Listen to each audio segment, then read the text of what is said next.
This is St. Pete X, affectionately known as SPX. SPX brings you St. Pete's brightest business people, civic leaders, and citizens who share their insight and expertise as well as their love of our great city.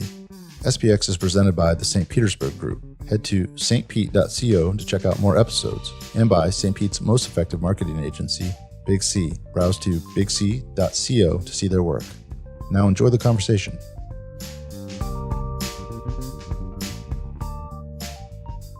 There's me. You just sent me a decline. Okay, I'm not here. I have a little... Sorry, are we recording? Yeah, we're on. Okay. We're not here with Craig Sher. That's right. From Sembler. Who's that? It's great not to be here. And we are not happy to have him here. Thank you. Welcome. This is the first time any of us have met. We talked about nuclear bombs and people as nuclear bombs, not the real nuclear bombs. What is one's life philosophy, and where do you have to play to be a nuclear bomb? What do I have to do to become a nuclear bomb? I think you have to have confidence in that what you say can be defended. Everybody looks at life as trying to continue on what exists. I like to look at life of looking at something and trying to blow it up and reconfigure it, and it may come back to what it currently exists, but it may look differently. For example, a piece of land, I've been a real estate developer all my life. I view a piece of land as just a blank canvas. Mm-hmm. Give it to 100 artists, they'd paint 100 different pictures. And so that's kind of the way I look at everything is if you could start over, what would it look like? What influences, or do you have any early influences in your life that you think that you credit to sort of shaping Sure. the nuclear bomb that you are today? I have four kind of major influences in my life. I'll pick one. My first boss in Florida was a gentleman by the name of Charles Ruttenberg.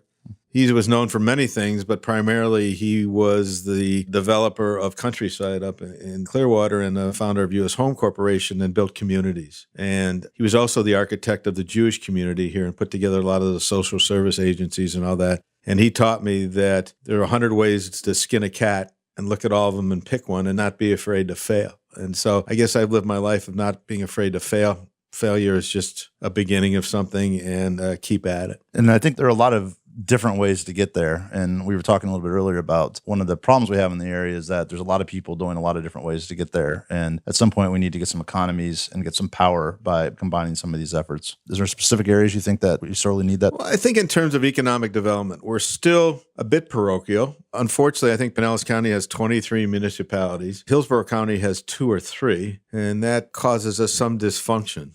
I was recalling when I was president of the Chamber of Commerce, I think there were 20 different chambers of commerce in Pinellas County. And that's a problem. Everyone creates a fiefdom. Everyone has an executive director. Everyone has a budget, and it's just a waste of resources. And one of my great things in life is trying to combine entities and agencies to reduce overhead so we have more money to do what you're trying to do. So I think one of them is kind of in economic development. In the region, we have the Tampa Bay Partnership, and we have different chambers of commerce and economic development agencies and cities and sub-cities and private groups, all trying to do the same thing, is to attract business to the area and, more importantly, to grow existing businesses. And everybody's looking to the same couple dozen companies to write checks to all the organizations. And quite frankly, I know most of these folks, and they're tired of it.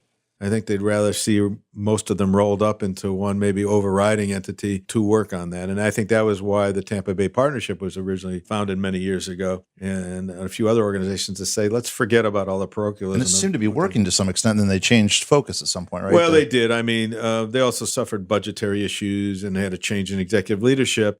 And they determined, and I don't think it was necessarily wrong, that pick one issue and really try to drive it home, and that was regional transportation. Right. One of my big pet peeves, I think we're the only metro, or perhaps with Detroit, of the top 30 metros in the United States that doesn't have even minimally adequate public transportation. And I think what they're seeing, guys like Jeff Vinnick in Tampa and others, number one objection to moving a great business here is the lack of public transportation. Millennials and others just don't want to own a car, or they don't want to use a car on a regular basis. And there are very few options. I think that, I don't know if this is true, maybe it's my theory, that Tampa Airport is the only airport that I know of in the world you can't leave with public transportation. Think about that. I don't think you can take a bus, you can't take a subway, you can't take anything out of there. Any other airport that I've ever been to, you can take something. That's a problem. Yeah. And we're not adequately addressing that because, in large part, of the parochialism.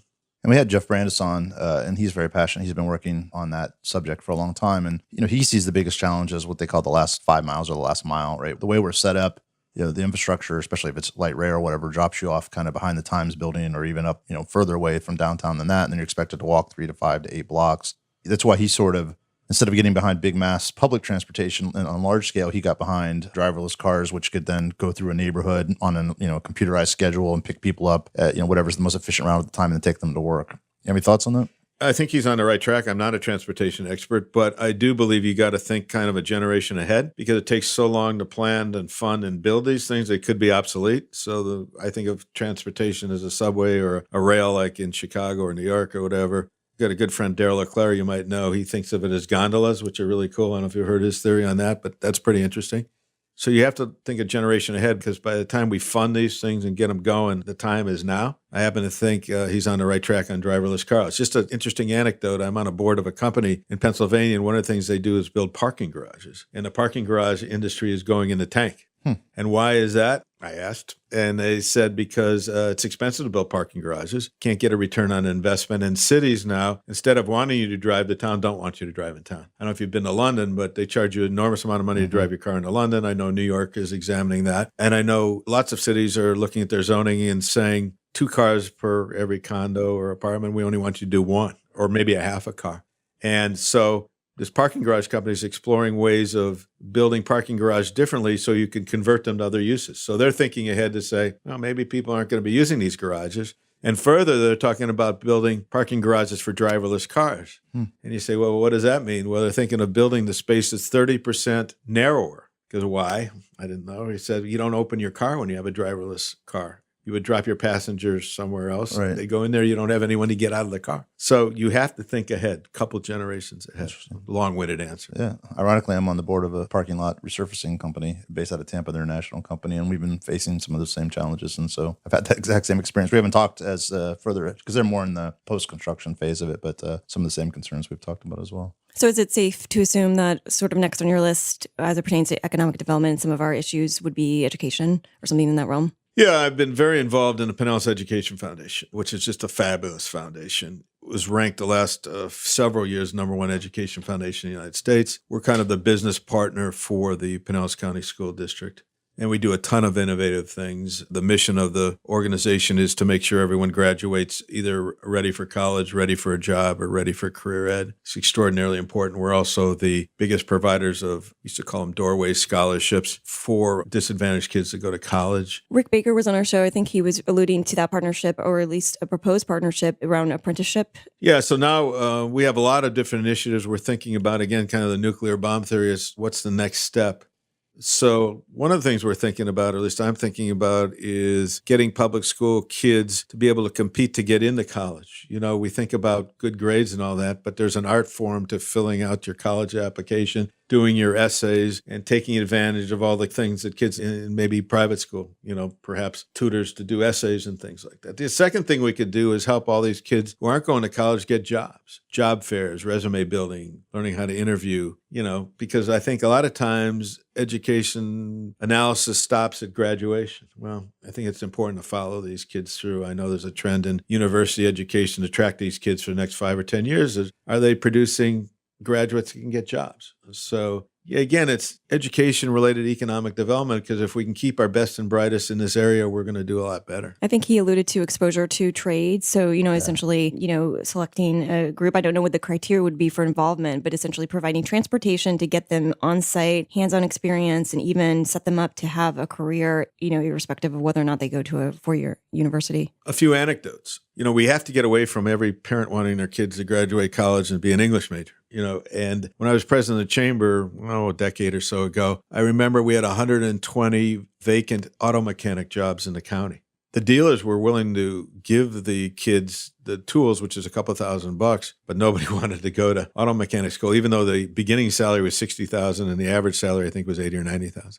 Second anecdote is my plumber. I have this wonderful plumber for 30 years. Pay him a lot of money. He can't find people to work for him, and he'll start them out with no experience at like $60,000 a year. Wow. So I think we're going to have to reorient back to when I was a kid. When we went to high school in 9th grade, about a third of my middle school graduates went off to trade school. You don't see that as much anymore. I think they view P-TECH and some other trade educational organizations as kind of like going to jail, going. But meanwhile, I think that some of the best jobs in America are going to be trade related. So I agree with Rick. Anything we can do to encourage that, facilitate it, make it happen is a good thing to do. And I also think one of the ways that's going to happen is by expanding the definition of what trades are. Because I think the standard, like you said, the English major 4-year degree, the ROI on that is just disintegrating. And you have major thought leaders like Peter Thiel who are paying people not to go to school. You've got Seth Godin who's doing the alt MBA program. And the people that are getting the highest paid jobs, a lot of them, the database administrators and the tech people, and they're starting these companies, don't need to do that anymore. And so if those careers and those kinds of jobs can be wrapped back into the trade schools, then it just sort of rising tide lifts all boats. I'm not really popular in some of my circles, but I think you need to graduate every level, starting in high school, qualified to do something. And so you need to graduate high school qualified to do something, whether it's a trade or going to college. But it's incredible, and my children have kind of survived this, graduating college and gone to great colleges and all that, and qualified to do something. But when you think about the people you know or relatives you know or whatever, a lot of times they graduate 4-year schools and have no idea what they want to do and are basically unqualified to do that. So I think you ought to be able to at least graduate college qualified for a job or a skill. Not always a popular thought. We talked about Vinnig, and this is backtracking a little about to the economic development. So Vinnig sort of shows a model for a private group doing the same thing that the small splintered groups are trying to do in St. Pete. Which do you feel better about? Would you like to see a roll up in public, or do you think that a strong private leader is the best way forward? Both, because you work together. I'll give you an example. A subject very passionate about is the Rays. I think the Rays are vitally important to stay in the Tampa Bay area. Personally, it makes no difference to me where they are. But you notice, I think a day or two ago, they announced, or at least one guy announced a site, Commissioner Hagan, unbeknownst to a lot of his brethren, a potential site for the Rays. And it happens to be a very interesting site. I'm not here to, it's probably as good as any, but without the private sector and public sector working together, it's going nowhere. Sure. Whether it's finance, design, access, parking, utilities, all of that. So Jeff Vinnick, who I admire greatly, can't do it without public participation in terms of infrastructure, getting a med school, whatever else the public can provide. And certainly, and I don't know that a lot of our elected officials understand that the public can't do it without the private sector. A lot of times the public sector thinks they can do it as well as better than private sector. In rare cases does that happen. All right. Yeah, it's going to be an interesting time, especially as we're making a big effort to do economic development. We have the new St. Pete EDC. Again, it's another one, but I think they're doing some good work.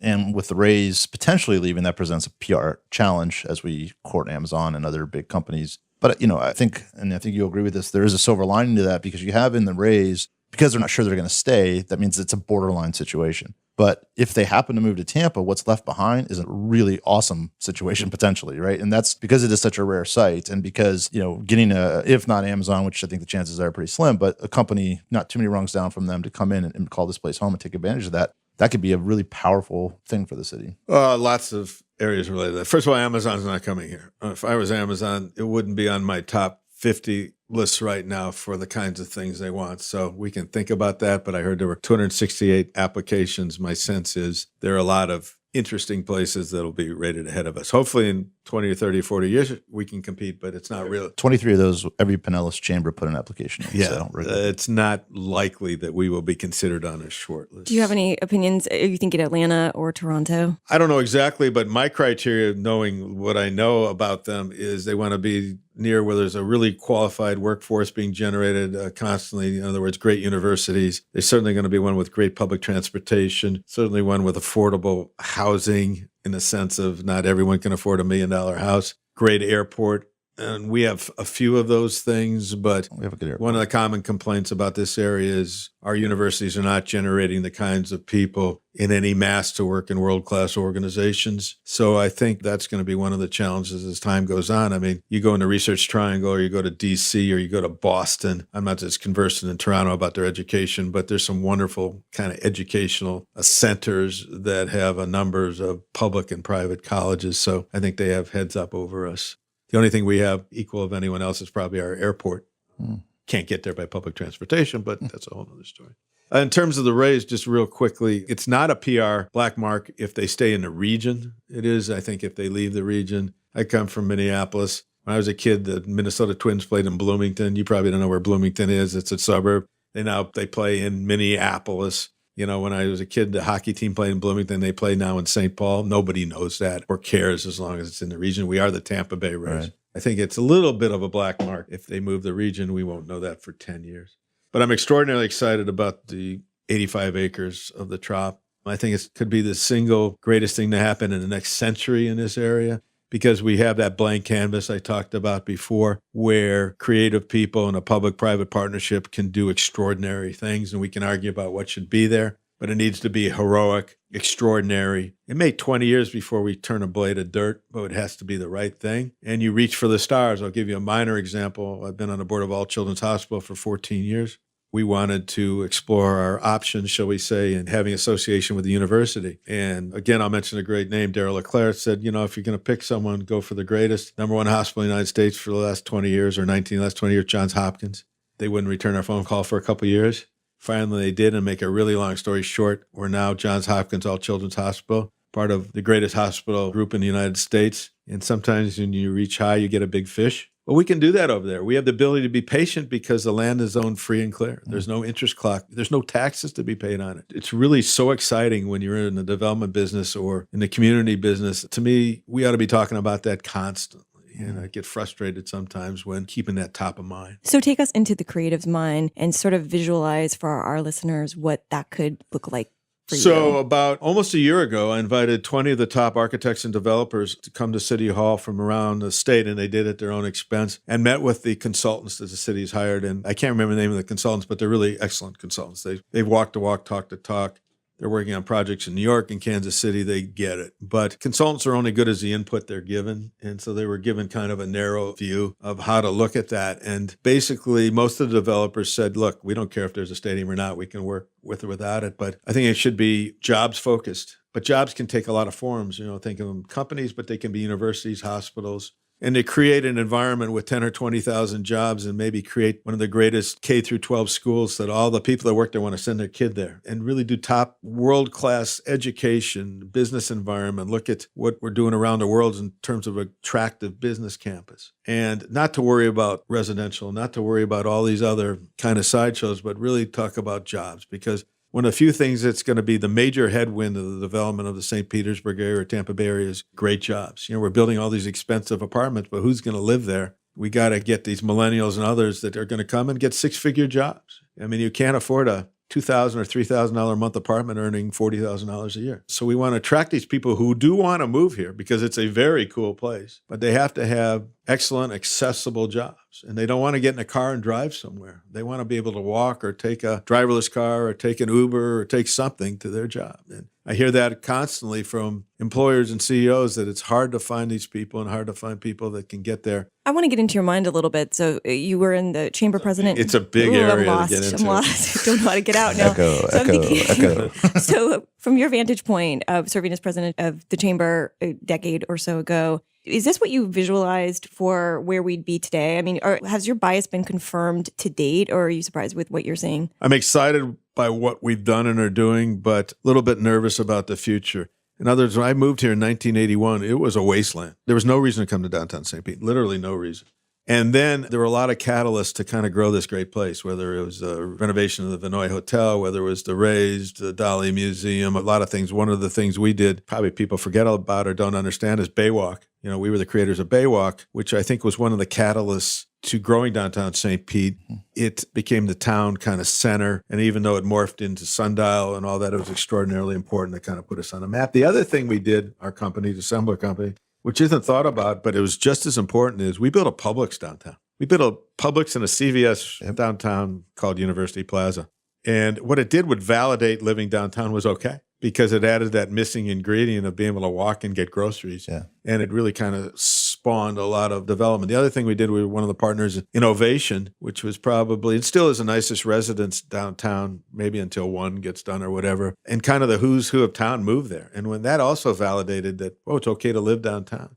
And so we all dreamed this, and there were a lot of people part of it. But one of the things we've lost over the years is great local community leadership, because a lot of times the companies either got absorbed into other companies or moved out of town, and we don't have as many great local leaders. And the ones we have had are all aging out. The Tom Jameses and the Bill Huffs and the Mel Semblers and these great people who are kind of legends and role models for us all. And I don't see a great bench strength of my generation and younger that can carry the panache. And if there's anything I'm envious of Tampa, that's that, where they have a multitude of business men and women. So take us, if you will, into the leadership qualities, I should say, that you allowed in Tampa that is Well, potentially lacking. I think you want people that, number one, feel it's their obligation to do that for whatever, for sense of self, for sense of community, for their family. Second is you want people, in a sports analogy, who want the ball. I'm not a good person to be second or third because I get frustrated. And then there's other people very happy to be second or third, and you want those people as well. So you want people who want the ball to kind of push an agenda forward and not just to be a leader to build their resume. I did that early in my career. It's great to say I'm the president of this and the chair. But after a while, you say enough of that. I don't even know if I even still have a resume, but it's what you want to do some heroic things and really take an institution from down here to up here. Perfect case is All Children's Hospital. I mean, we're getting on the national notoriety of doing great things. It took a number of great leaders, and I was not one of them, but at the board level and the executive level to do that. I'm involved with Tom James in building his museum. I don't know if you've heard of it, but it's the James Western Museum. In fact, I'm going now to a meeting, but it's heroic. And he and his family said, we're going to fund it, we're going to design it, we're going to build it because it's our community, we're going to make it happen. He and Bill Huff did the same thing at the Dolly Museum with the others. This is important. We're going to make it happen. I feel like there's, nuclear go, but obviously you also don't want to step on toes. And when you don't have the place to play and say, I'm going to pay for this and make it, and I know it's a good thing and it doesn't step on anyone's toes. What's your life advice for doing that? I think you need to collaborate. I mean, one of my frustrations is there's so many people trying to do similar things, and they're all good people. I'll give you an example. Food banks. You know how many food banks there are in Pinellas County? It's got to be dozens, hundreds. If they could help consolidate and eliminate overhead and distribution and make it happen, you find that in social services. A lot of people trying to do the same thing, nobody getting on the same page. And because life is full of limited resources, whether it's leadership or capital, we can't squander that precious capital. So my, idea for you is try to collaborate with as many folks as you can and try to get on that same page. Change minds. I mean, everyone gets frustrated when city or leadership doesn't want to do their thing, but you got to walk a mile in their shoes. They're trying to do 100 things, not 1,000 things. There's only a limited amount of money. I think my wife and I counted up last year, we gave to 72 charities, and then everyone's upset when you don't give to their charities. And we're thinking maybe we ought to give to 10 charities, but give more. You gotta walk a mile in the other person's shoes. On the other hand, old folks like me and other leaders need to step aside to some degree and allow good folks like you to kind of move in. And because my kids would say, Dad, you just don't get it, right? Well, that's true. I mean, I don't get technology. I don't get the new way of thinking. I don't get not working in an office and working from home. And so folks like you can kind of pave the way to make things happen. So my advice is keep it up. Try to kind of collaborate and bring people in so you're building a bigger engine. I want to stay on the note with collaborations and nonprofit space, but are you seeing the traction with these entities, or what's missing from some of the presumed solutions that our community regionally and locally have? I'll give an example in the Jewish community. We just recently, it's very timely, we commissioned a Jewish demographic study to determine the character and the population of the Jewish community in Pinellas County. Because what we're finding, probably like most religions, is interest in Judaism and religion is waning. But we provide a lot of social services. We have a limited amount of resources, and are we spending them in the right way? So we're going to create a task force to examine all that, put it under one umbrella, and try to realign things. That needs to happen in all communities. I think at some point that's a point that government can help lead, but there's so much money in grants and Pinellas County doing things, St. Pete doing things, but nobody's kind of overall coordinating it, whether it's, all sorts of social services. I'll give an example. I sit on the Lightning Community Foundation, Tampa Bay Lightning. We're the ones who award the Lightning Community Heroes. I don't know if you're familiar with that, but we give $50,000 a game to a hero. I think we're in our seventh game. A game. We've given $12 or $13 million of Jeff and Penny Vinnick's money, $50,000 a game to a hero. What do you need to do to qualify as a hero? Well, so it's a great question. Number one, I'd go to their website. There's an interesting application that's not that onerous. And we constantly debate what a hero is. Early on, 7 years ago, we gave to a lot to the military and first responders and classic heroes that go in a burning building and pull out children. And then we said, well, not so much there because that's kind of their job, and now we do a lot of grassroots organizations that do heroic things, whether it's feed the hungry, clothe the poor, or mental health. You go on the site and you'll see every hero we've given. They're essentially volunteers though, right? almost all of them are volunteers. We tend not to reward paid executives. We want to do kind of heroic volunteers, but we've given, I think, some close to 300 awards. And my point being, you look at the overlap. We might have given, I'm going to make numbers up, 25 or 30 to people interested in food, 25 or 30 interested in mental health, maybe 25 or 30 related to immigration and refugee settlement. And there's so many people trying to do the same thing. And it kind of hits us all that where is kind of the alignment of let's all work together. We tried a few times at putting all the heroes together and have them talk to each other to try to say, well, I can help you with that, or we can do that, to try to eliminate this overhead. And it's just kind of the metaphor of what's happening on economic development. There's so many people trying to do the same. There is I would say the business landscape is running somewhat counter to that. I think the larger corporations, obviously some of them transformed into your Amazons and Walmarts, and there's been some consolidation there. But a lot of the bigger classic corporations are giving way to the smaller, nimble ones, right? Like the Ubers, taxi losing to Uber, hotels losing to Airbnb, and so on and so forth, because they're not innovating. Instead of innovating themselves out of business, somebody else is doing it. It depends on the goal, right? So granularity has its value, especially when there's, as you get bigger, groups become underserved inside of those because of the priorities of the leadership or even just the nature of bureaucracy itself. And so, with economic development, I can certainly see, speaking as a whole service area or economic area with food banks and things like that, then certainly economies. So you might find hybrids where you get economies in the food storage. Everybody uses a central place that they can pay into, and it reduces all their overall costs by 20%. So I think it's a hybrid. I think it's solving for redundancies, but also solving for interdependencies. And I think that's what the Foundation for Healthy St. Pete and others are looking at. So, how disease prevention coalesce into homelessness, which coalesce into job readiness. So there's a way for unrelated parties and entities to come together. So it's not just too many food banks, but very, very different entities. I hear they're doing heroic and legendary work. They're really smart people on that. And they're deciding how to allocate many millions of dollars a year in a very meaningful way. So I'm all for that.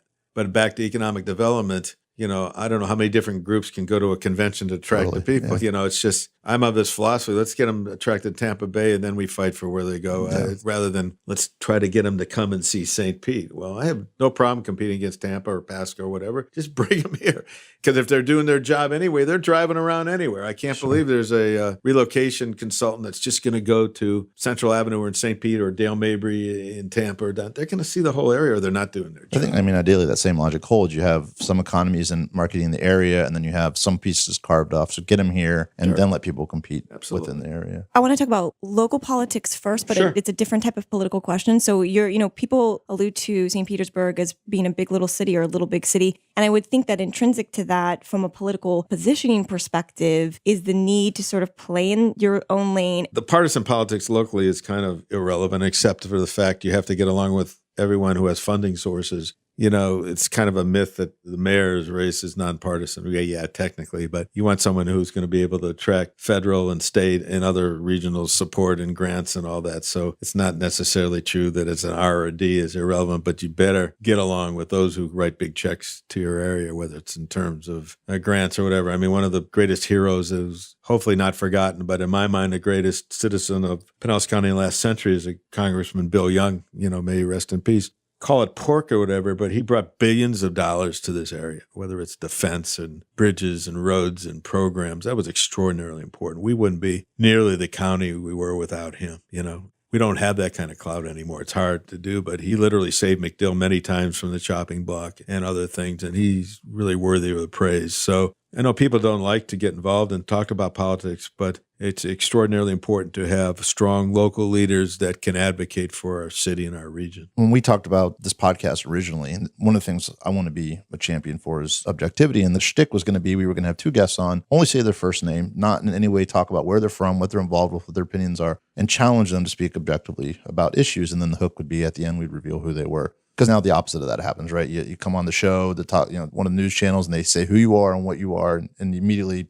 pigeonhole them and you shut down if they're not on your side. And this is not an alternative to the political needs that you talk, but I think we've upheld it to this point. Well, we're all generally pulling together for the same issues, maybe how you approach it. But, what we do, whether it's to build sewer systems, to build economic development, to build piers, to build police stations, to make sure we have a seamless city, to making sure we have great education, are generally nonpartisan issues. And it's gratifying. It's nice that it's kind of treated that way. And then every 4 years we have some mayoral race or city election that determines who the next set of leaders are, and then it kind of goes away. So I think at the local level, I think that it's great. It's just I would hope we have more and better leaders and make it not so distasteful to lead so that we have the best and brightest help lead. And it's very difficult. Everyone asks me all the time, why don't you run for mayor? I said, I have a great excuse. I don't live in St. Pete. I live on St. Pete Beach. But I said if I was appointed, I would serve. I'm just not going to go through all the machinations of fundraising and very strong leaders willing to try to lead. You don't get that very often. I want to piggyback on Joe's comments about objectivity, where I think that there's definite value to that perspective. But I'm curious as to whether you think that there's brilliance in subjectivity and that there, you look at our generation once or twice removed. Are you cautioning us to not fall into a land of neutrality or a land of political correctness and to embrace subjectivity, embrace, our beliefs? You pick a lane, right? And so I don't know if objectivity is quite where you play. I start out as being objective, and then you pick a lane and you're an advocate. I mean, I view myself as a passionate advocate for a variety of things. It may not be popular, and I don't poll test my positions, but you've got to be an advocate. Otherwise, nothing will ever get done. If everyone was objective and kind of neutral, we would just live in this ongoing highway going to nowhere. Do you see us adopting those qualities, or are we us being the bench that you're observing from your vantage point? That's kind of interesting. I don't know yet because I don't know a lot of your generation that are jumping in and achieving the position of leadership yet. I see them being in mid-levels, but political correctness is an interesting word. I just want civility. I'm a huge Bruce Springsteen fan. People would say I'm a zealot for Bruce Springsteen. I've seen him over 40 times. And I happened to get lucky and see his Broadway show the night before it opened. And he made one statement. It was a very non-political show. He goes, hopefully this is just a bad chapter in human history, And so I can sleep at night a little better thinking maybe it's just a chapter with an end. But regardless of how you feel about what's going on, we have to return to civility. We have to learn to listening and not quickly moving to some corner and not listening to the substance of the argument. And so I think, fortunately, at the local level, we have that. A view of permeating throughout society now that everyone is moving to some polarized corner. But it's not okay to be nasty, and it's not okay to tell lies, and it's not okay to be a racist, a bully, and whatever ist you want to put on it. We have to be civilized to each other, and it's not okay to be a misogynist.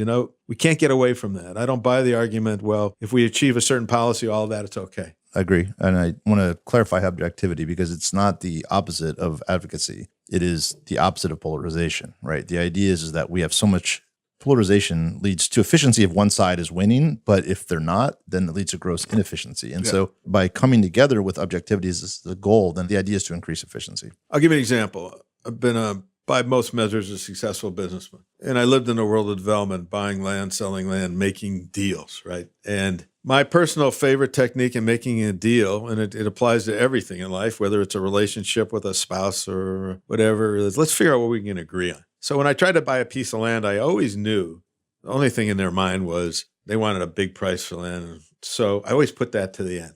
And I always start out, okay, is today Wednesday? Okay, that's good. We agree on that. Is it cloudy? Oh, yeah, it's great. It's cloudy. When do you want to sell your land? Well, I'm thinking about next January. Okay, we can agree on that. And then at the end, you get to the price and it becomes a much easier, or at least just single focus. You're invested in it. In any of these things, let's agree and identify and plead to what we agree on. Then we'll worry about the couple of things we don't agree on. So I don't know if you're going to let Ashley out of your head if we don't talk about Trump for a second. I'd like to phrase the question as not what do you think of Trump? I would like to phrase the question as why did Trump get elected? Think a lot about that. And there's a number of answers. I don't know if you read the book Hillbilly Elegy.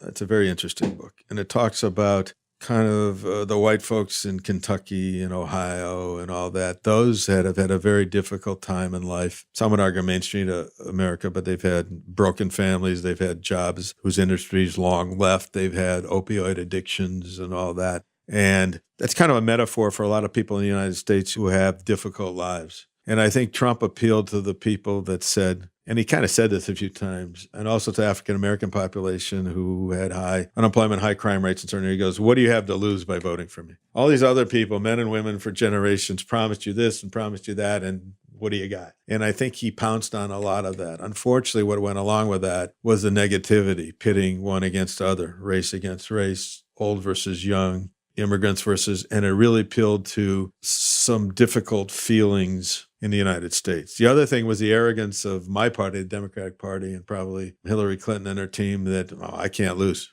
And she didn't learn from the other 16 or 17 people on the stage who probably at the Republican, so how is he doing this?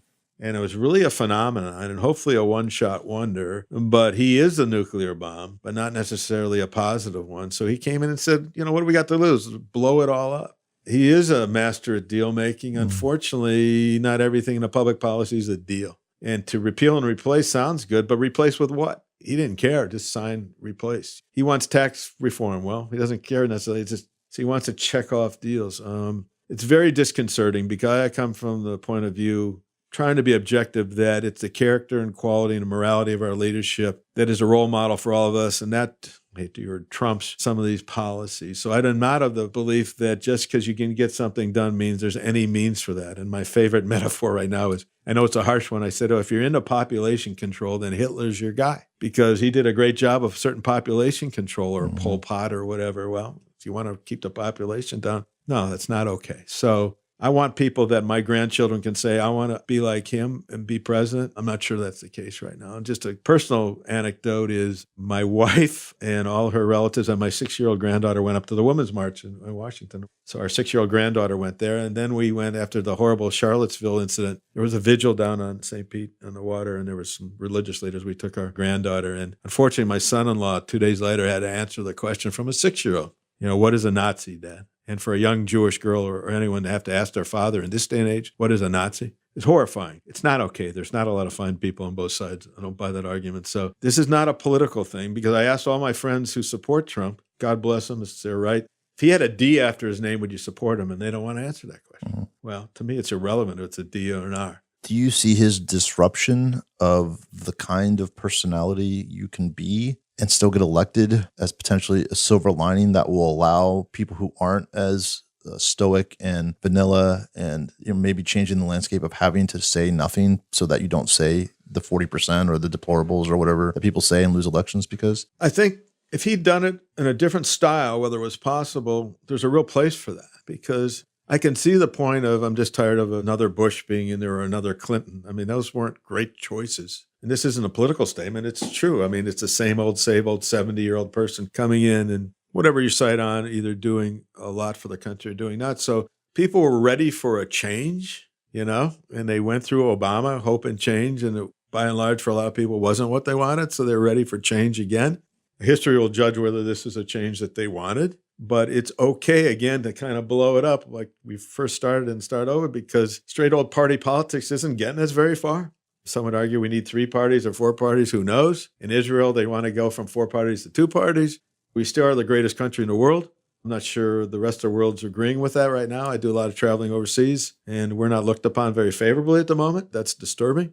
But maybe there'll be a silver lining there somewhere, but it's really painful right now. Craig, we like to wrap the show putting the limelight on an entity or an individual who may be somewhat under the radar. I know that you've got your finger on the pulse of the city and this region. Give us a name or two. One of my favorite people in the world that absolutely would probably be mortified that I'm mentioning her name is Beth Houghton. I don't know if you know Beth, but Beth is the executive director of the St. Pete Free Clinic.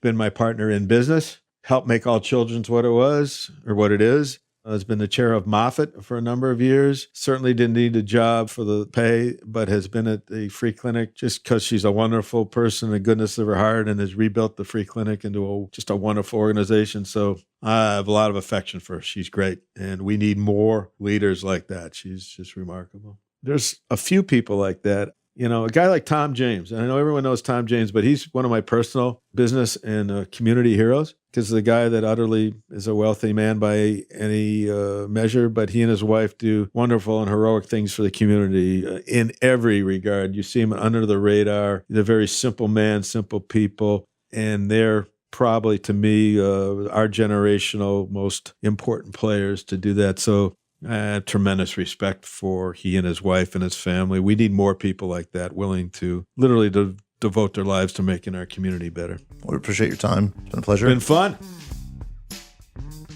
You made it to the end of another great episode. For show notes, head to stpete.co to the show notes page, which includes links to all the resources mentioned in the show, as well as quotes and key insights from the show and information about the guest and the host. Thanks again to our sponsor, Big C. Head to Big C, that's BIGSEA.co to check out their work. And if you like what you heard, make sure to share this episode on social media and leave a comment. See you next time.